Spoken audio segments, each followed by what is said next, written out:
Hi friends, welcome to Rani's kitchen. నేను మీ రాణి. Friends, ఈరోజు recipe జంతికలండి. చాలా సింపుల్గా చాలా టేస్టీగా క్రిస్పీగా 2 కప్పుల పొడి బియ్యం పిండితో అన్ని ఇంట్లో ఉన్న ఇంగ్రీడియంట్స్తో ఈజీగా చేసుకోవచ్చండి.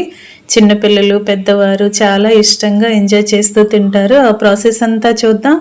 వీడియోని ఫస్ట్ నుంచి లాస్ట్ వరకు స్కిప్ చేయకుండా చూడండి. అలాగే ఛానల్ని ఫస్ట్ టైం వాచ్ చేస్తున్న వారు సబ్స్క్రైబ్ చేసుకుని పక్కనే ఉన్న బెల్ బటన్ని క్లిక్ చేయండి. ఇంకా రెసిపీ స్టార్ట్ చేద్దాం. ముందుగా వెడల్పుగా ఉన్న ఒక బేసిన్ తీసుకోండి. దానిలోకి 2 కప్పుల వరకు పొడి బియ్యం పిండిని యాడ్ చేసుకోండి.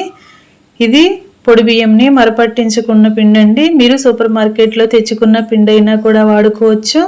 దీనిలోకి టేస్ట్కి సరిపడా సాల్ట్ని యాడ్ చేయండి. అలాగే మీ ఘాటుకి తగ్గట్టుగా కారం యాడ్ చేసుకోండి. అలాగే చిటికెడు పసుపు కూడా వేసుకోండి.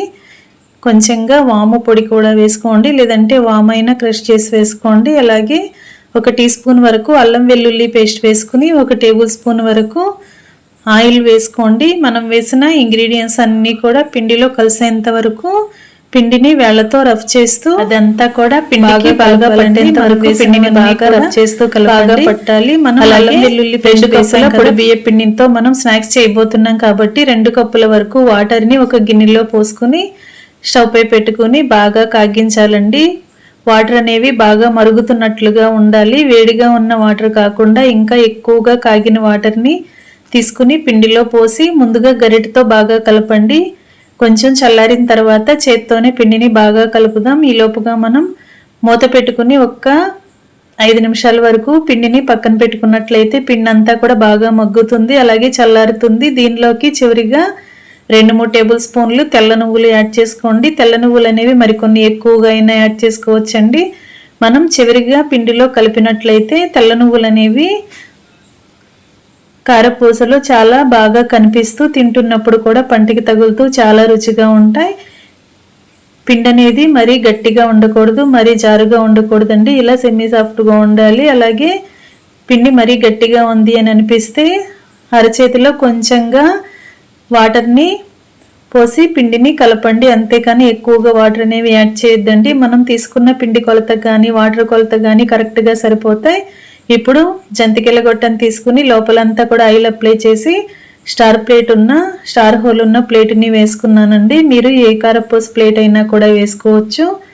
అలాగే జంతికల గొట్టంలో సరిపడా పిండిని లోపలంతా కూడా పెట్టుకుని పక్కన రెడీగా పెట్టుకోండి. స్టవ్ ఆన్ చేసి కళాయి పెట్టుకుని డీప్ ఫ్రైకి సరిపడా ఆయిల్ పోయండి. ఆయిల్ కాగిన తర్వాత రెడీ చేసి పెట్టుకున్న జంతికల గొట్టంలో నుండి పిండిని ఒత్తుకుని ఇలా జంతికలాగా ఒత్తుకోండి.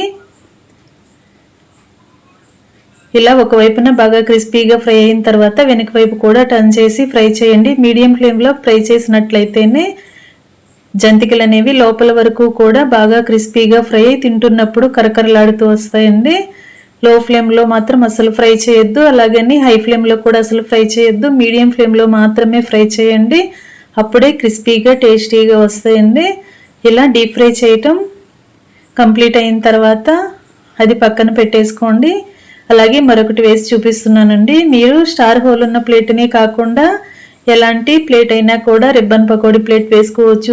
సన్న హోల్స్ ఉన్న కారపూస ప్లేట్ అయినా వేసుకోవచ్చు. ఎలాంటిదైనా కూడా మీకు నచ్చిన ప్లేట్లు వేసుకుని కారపూసని ఒత్తుకుని ఇలా డీప్ ఫ్రై చేసి స్టవ్ ఆఫ్ చేసుకోండి. మొత్తం అన్ని డీప్ ఫ్రై చేయటం కంప్లీట్ అయిన తర్వాత చివరిగా కొన్ని కరివేపాకులు కూడా ఫ్రై చేసి ఇలా జంతికలపై వేసి చూపిస్తున్నానండి. ఇది ఆప్షనల్ అండి. మీకు అక్కర్లేదనుకుంటే కరివేపాకులు ఫ్రై చేయాల్సిన అవసరం లేదు. ఇంకా బియ్యం పిండితో మురుకులు అనేవి రెడీ అయిపోయాయండి. నువ్వులు అనేవి మనం తింటున్నప్పుడు చాలా టేస్టీగా అనిపిస్తాయి. అలాగే ఆయిల్ అస్సలు పీల్చుకోవు. చాలా టేస్టీ రెసిపీ, తప్పకుండా ట్రై చేయండి. Thanks for watching.